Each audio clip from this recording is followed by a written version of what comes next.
아멘. 오늘 우리에게 주신 하나님의 말씀은 나훔 2장 1절에서 7절까지의 말씀입니다. 구약성경 1300쪽입니다. 아멘. 정체성 두 번 함께 선포하겠습니다. 나는 하나님 나라의 상속자입니다. 아버지의 모든 풍성함을 누릴 권세를 가졌습니다. 나는 하나님 나라의 상속자입니다. 아버지의 모든 풍성함을 누릴 권세를 가졌습니다. 아멘. 나훔은 니느웨의 심판에 대해서 이렇게 말씀해 주고 있는데요, 오늘 함께 읽은 2장에서는 그 심판이 어떻게 임하는지 생생하게 눈앞에 펼쳐지는 영상처럼 그렇게 보여주고 있습니다. 무너지는 니느웨에서 하나님께서 어떻게 일하시는지 함께 살펴보도록 하겠습니다. 1절 말씀 같이 읽겠습니다. 파괴하는 자가 너를 치러 올라왔나니 너는 산성을 지키며 길을 파수하며 내 허리를 견고히 묶고 내 힘을 크게 굳게 할지어다. 아멘. 니느웨를 향해서 이제 말씀하고 있는 것입니다. 파괴하는 자가 이미 올라왔다라고 말하고 있습니다. 멀리 있는 위협이 아니라 성문 앞까지 다 이르렀다는 것이죠. 역사적으로 이 파괴하는 자는요, 바벨론과 메대 나라의 연합군으로 그렇게 보고 있습니다. 주전 612년경에 실제로 이 바벨론과 메대의 연합군이 올라와서 아수르 니느웨 성을 이제 무너뜨리게 됩니다. 그런데 선지자는 그 군대를 향해 명령하지 않습니다. 바벨론과 메대 군대를 향해서 명령하는 것이 아니라 도리어 니느웨를 향해서 명령합니다. 산성을 지키라, 길을 파수하라, 허리를 묶으라, 힘을 굳게 하라. 할 수 있는 방어를요 모두 해보라는 거죠. 최대한 방어를 해보라는 것입니다. 이 명령은요 진심 어린 그런 권유가 아닙니다. 아무리 대비해도 막을 수 없다는 사실을 알려주고자 하는 것이죠. 이제 막아봐라. 니느웨 너희들이 한번 막아봐라. 있는 힘껏 정말로 마음을 다해서 한번 막아봐라.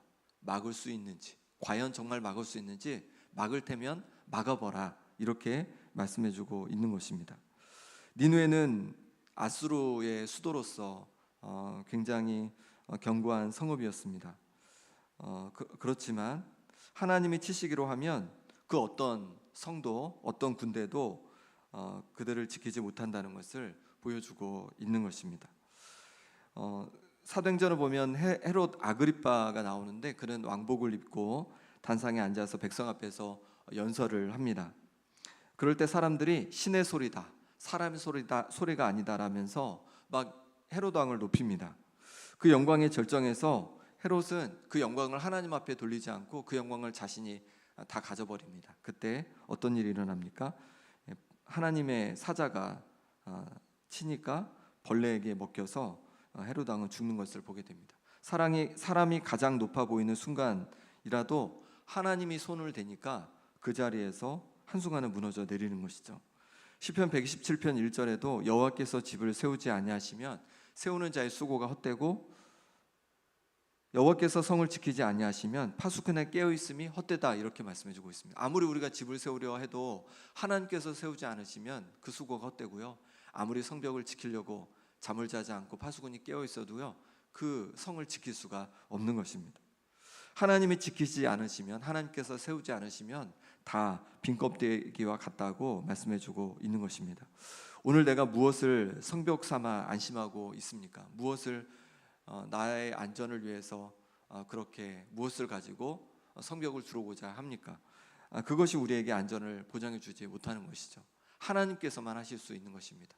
그러니 내가 쌓고자 하는 그 성벽이 아니라 하나님을 나의 성벽 삼고 하나님을 온전히 의지하며 살아가는 우리가 되기를 바랍니다. 2절 말씀입니다. 여호와께서 야곱의 영광을 회복하시되 이스라엘의 영광 같게 하시나니 이는 약탈자들이 약탈하였고 또 그들의 포도나무 가지를 없이 하였음이라. 아멘. 니느웨 멸망을 이렇게 그리면서 갑자기 야곱의 영광을 말씀해 주고 있습니다. 야곱의 영광을 회복하여 주신다는 것입니다. 약탈자들이 약탈하였고 또 그들의 포도나무 가지를 없이 하였음이라 이렇게 말하고 있는데 야곱, 그러니까 이스라엘 백성들을 향해서 이 아수르가, 니느웨를 수도로 삼는 이 아수르가 굉장히 괴롭혔다는 것이죠. 그래서 약탈하고 또 포도나무 가지를 없이 하였다는 것은 그 열매들을 다 가져갔다는 것이죠. 그렇게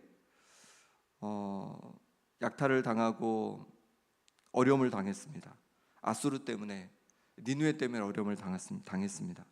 그런데 하나님께서 니느웨를 심판하신다는 거예요. 니느웨를 심판하신다는 것은 그러면 이스라엘에게는 어떤 소식입니까?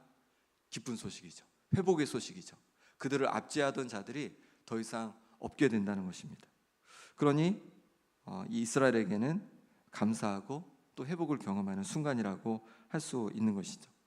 우리 인생에 때로 어려움이 있고 힘든 일이 다가옵니다. 그런데 하나님께서 우리 인생을 다시 회복할 순간이 있을 줄 믿습니다. 그러니 주님께서 회복하실 그날을 바라보는 것이죠. 욥이 그랬습니다. 욥은 자녀를 잃고 또 모든 재산을 잃고 그리고 몸도 아프고 너무 괴로운 순간을 맞았습니다. 그런데 하나님께서 회복하려고 마음 먹으시니까 갑절로 회복되는 역사들이 그 가정에 일어나게 된 것이죠. 하나님께서도 우리의 삶을 또 우리의 가정을 놀랍게 회복하실 때가 있을 줄 믿습니다.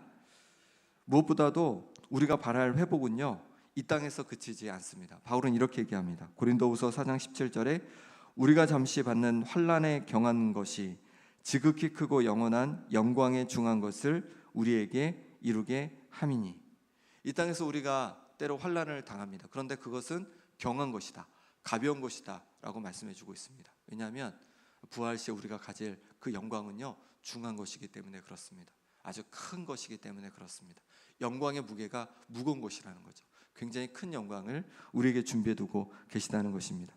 그러니 이 땅에서 때로 괴로움이 있고 어려움이 있어도 낙심하지 마시고 하나님께서 나를 또 내 가정을 회복하실 때가 있음을 기억하고 무엇보다도 저 영원한 천국에서 놀랍게 회복해 주시고 영광 가운데 살아가게 하실 것을 기대하면서 담대히 소망 가운데 살아가는 우리가 되기를 바랍니다.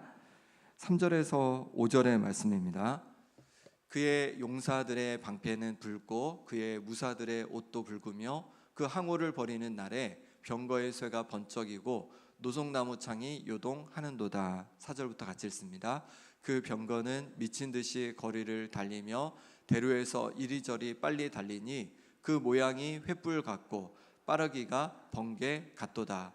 그가 그의 존귀한 자들을 생각해내니 그들이 엎드러질 듯이 달려서 급히 성에 이르러 막을 것을 준비하도다. 아멘. 심판을 지향하는 이 바벨론 또 메대 연합군의 모습을 보여주고 있습니다. 보니까 방패도 붉고 옷도 붉다고 합니다. 병거의 쇠가 번쩍이고 창이 요동한다고 합니다. 병거는 횃불처럼 빛나고 번개처럼 빠르게 거리를 다닌다는 거예요. 방패도 붉고 옷도 붉은데 빠르게 막 이렇게 들어오는 거, 쳐들어오는 것이죠. 그래서 마치 횃불이 빠르게 움직이는 것처럼 그렇게 막 무섭게 달려온다는 것입니다. 여기 보니까 5절에 보니까 그가, 여기는 니느웨 왕이라고 볼 수 있습니다. 니느웨 왕이 존귀한 자들을 생각해냈다는 거죠. 그러니까 최정예 부대를 생각해냈습니다. 그래서 엎드러질 듯이 막 달려서 막으려고 허둥지둥 나아갔다는 것이죠. 그럼 과연 막을 수 있었을까요? 막지 못했겠죠. 갑자기 다가오는 그들, 번개처럼 횃불처럼 다가오는 이 적들을 막을 수가 없는 것입니다.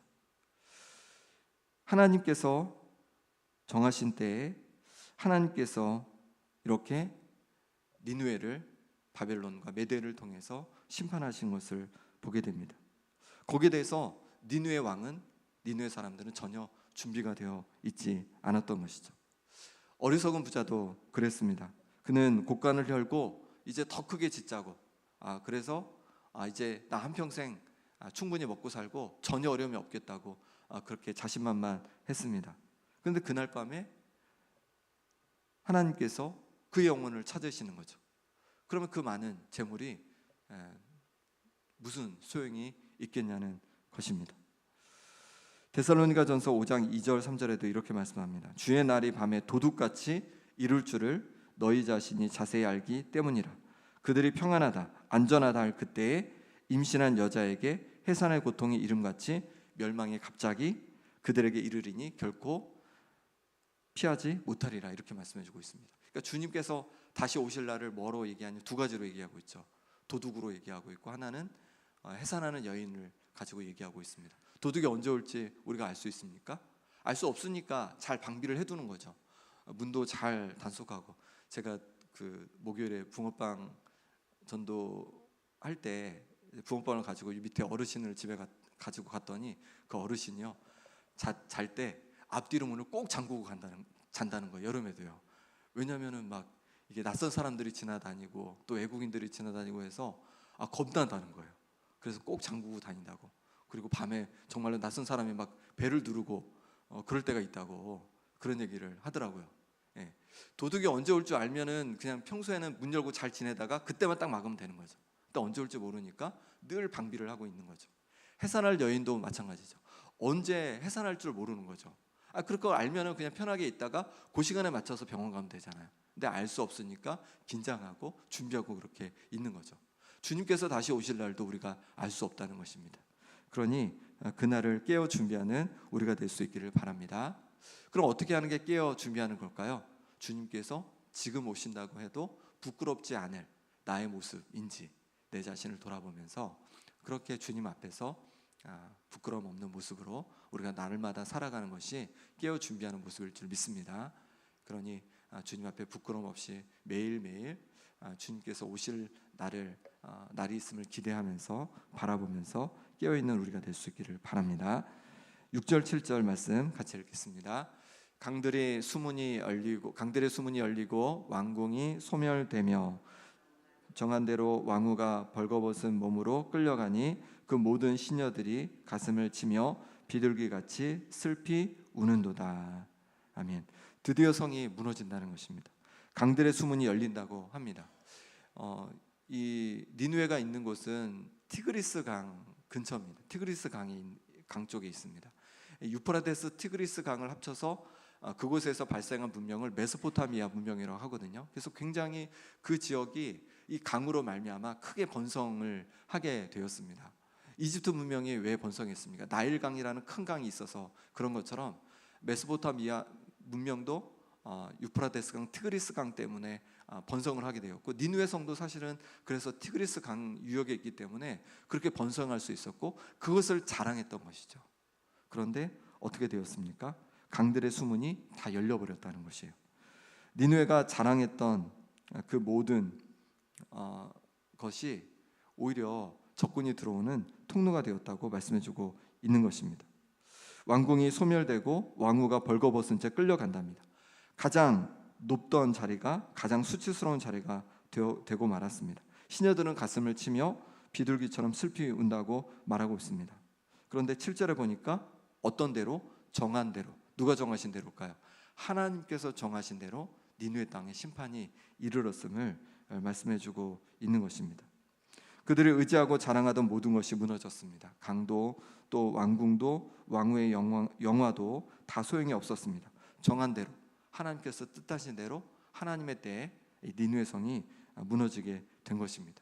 우리도 마찬가지입니다. 우리가 자랑하는 것들이 있습니다. 그런데 그게 언제 무너질지 알 수가 없는 것입니다. 내 건강이, 또 내 재물이, 또 내가 가지고 있는 사회적인 명성이, 우리가 가지고 있는 것이 언제 무너질지 모르는 것이죠. 압살롬은 다윗의 아들이었습니다. 압살롬은요, 잘생기기도 했지만 그 머리털이 굉장히 좋았던 것 같아요. 머리도 풍성하고 되게 길고, 그래서 그게 자랑삼아 기르고 다녔습니다. 그런데 그가 이제 예루살렘 성을 빼앗고 그리고 다윗을 치러 갈 때 바로 그 머리가, 긴 머리가 나무에 걸려서 대롱대롱 매달리게 되고 그로 말미암아서 죽게 되는 것을 보게 됩니다. 그가 자랑하던 것이 오히려 그에게 올무가 된 것이죠. 우리도 마찬가지입니다. 우리가 자랑하는 것이 무엇이 있습니까? 내 지혜일 수도 있고 내 경험일 수도 있고 내가 가진 것일 수 있습니다. 하지만 그것을 의지할 때 그것이 오히려 우리에게 올무가 될 수도 있다는 것입니다. 잠언 19장 21절에도 사람의 마음에는 많은 계획이 있어도 오직 여호와의 뜻만이 완전히 서리라, 이렇게 말씀해주고 있습니다. 그러니 내 지혜, 내 경험, 내 뜻이 아니라 하나님을 의지하는 우리가 되길 바랍니다. 또 하나님의 뜻을 구하는 우리가 되길 바랍니다. 그럴 때 하나님께서 우리의 가정을 세워가시고 우리의 인생을 세워가시고 또 하나님을 위해서 귀하게 쓰임받는 우리 인생으로 바꿔주실 줄 믿습니다. 이 시간 함께 기도하겠습니다. 이 시간 기도하실 때 우리 자신을 돌아보면 좋겠습니다. 내가 무엇을 의지하며 살아가고 있는지, 무엇을 의지하여서 안심하고 있는지, 사람이 쌓은 성은 아닌지, 그것을 의지하는 마음이 있었다면 주님, 나의 이 성벽이 아니라 오직 하나님만 의지합니다. 하나님께서 나를 살게 하시는 것입니다. 하나님께서 나를 세워주시는 것입니다. 하나님 도와주시옵소서. 또 지금 어떤 낙심의 자리에 있든지 주님, 나의 삶의 자리를 회복하여 주옵소서. 내 인생을 회복하여 주옵소서. 내 자녀들을 회복하여 주옵소서. 내 가정을 회복하여 주옵소서. 기도하기 원합니다. 그리고 기도하실 때 하나님, 나의 뜻이 아니라 하나님께서 정하신 뜻대로, 하나님의 뜻대로 인도해 주시라고 이 시간 간절히 기도하기 원합니다. 또 아픈 하루들을 위해서 기도할 때 김봉자 권사님, 오기수 권사님, 김병태 집사님, 강호윤 집사님, 최혜경 권사님, 윤봉자 권사님, 노아 위해서, 그리고 주일 예배 위해서 이 시간 우리 간절히 함께 기도하겠습니다. 아버지 하나님께서 붙잡아 주시기를 원합니다. 주께서 인도하여 주셔서 하나님 아버지, 우리가 붙들고 의지했던 아버지 하나님 것들 주님 앞에 모두 내어 놓습니다. 하나님 아버지, 아버지 내 지혜가, 내 경험이 하나님 나를 지키는 것이 아니라 오직 하나님 아버지께서 나를 지키시고 나를 돌보심을 다시 고백합니다. 하나님 아버지, 어떤 것을 붙들고 의지하는 마음이 아니라 오직 하나님 아버지에 의지하며 살아가게 도와주시고 그때 채우시고 도와주시는 하나님 아버지의 놀라운 은혜와 사랑을 경험하고 맛보게 하여 주옵소서. 하나님 아버지, 주께서 붙잡아 주시길 원합니다. 하나님께서 허락하여 주셔서 하나님 아버지 주님의 때를 살아가고 있습니다. 주님 다시 오실 그날이 있음을 기억하며 깨어 준비하는 아버지 하나님 나의 삶이 되게 하여 주옵소서.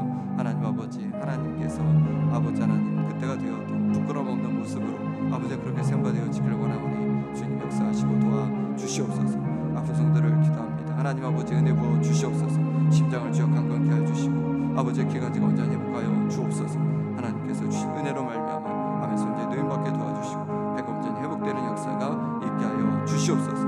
하나님 아버지, 아버지께서 은혜 주셔서 아버지 하나님의 손자의 자유케 도와주시고 신장이 강건케 되는 역사가 있게 하여 주시옵소서. 우리 간사님 붙잡아 주셔서 하루 속에 회복되는 역사가 일어나게 하여 주시옵소서. 아버지 하나님 부으시는 은혜를 누리기 원합니다. 주님 도와주시옵소서. 주님 함께하여 주옵소서. 아버지 하나님께서 부으시는 역사를 말미암아 담대히 살아가게 하여 주시옵소서. 하나님 아버지, 주께서 도와주셔서 오늘도 주님 옆에 나왔습니다. 주님 은혜를 부어 주시옵소서. 주님 문제 붙들고 살아가게 하여 주옵소서. 그래서 아버지 하나님께 영광 돌리는 삶이 되도록 주님 역사하시고 도와주시옵소서. 주님 함께하여 주시옵소서. 아버지 예배 가운데 주 은혜 주시기를 원합니다. 승려를 기름 부어 주시기를 원합니다. 아버지 하나님께서 온전히 붙잡아 주옵소서. 아버지 하나님 온전히 은혜 부어 주시옵소서.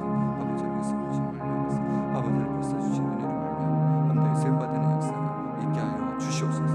아버지 하나님 도와주시옵소서. 아버지 하나님께 하여 주시옵소서. 아버지 하나님께서 은혜 도와주옵소서. 아버지 하나님께서 은혜 주셔서 하나님께서 주시는 역사 보게 하여 주시옵소서. 주님 도와주시옵소서. 아버지 하나님께서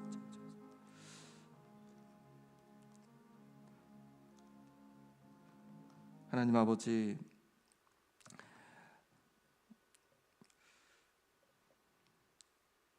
내 주위를 두르고 있는 그 성벽이 나를 지키는 것처럼 그렇게 여기며 살아왔던 우리의 모습을 고백합니다.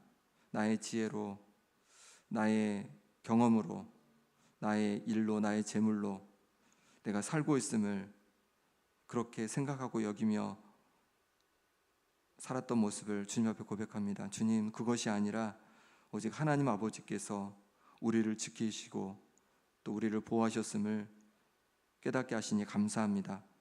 이제 다른 성벽들을 의지하는 것이 아니라 오직 하나님 아버지를 의지하며 살아갈 때마다 하나님 우리를 안전하게 지켜주시고 하나님 부어주시는 그 은혜 속에서 날마다 평안케 하여 주옵소서. 주님께서 다시 오실 날이 날마다 가까워오고 있음을 우리에게 알려주시니 감사합니다. 주님 다시 오실 날을 바라보며 늘 깨어있게 하여 주옵소서. 깨어 주님 다시 오실 날 부끄러움 없는 우리의 삶이 되게 하여 주옵소서. 아픈 성도들 주께서 기억해 주셔서 육신을 강건케 하여 주옵소서. 여러 어려움 속에 있는 성도들 기억해 주셔서 그 어려움에서 하루속히 노임받을 수 있도록 도와주옵소서. 오늘 하루도 주님께 온전히 의탁하옵고 예수 그리스도 이름으로 기도합나이다. 아멘.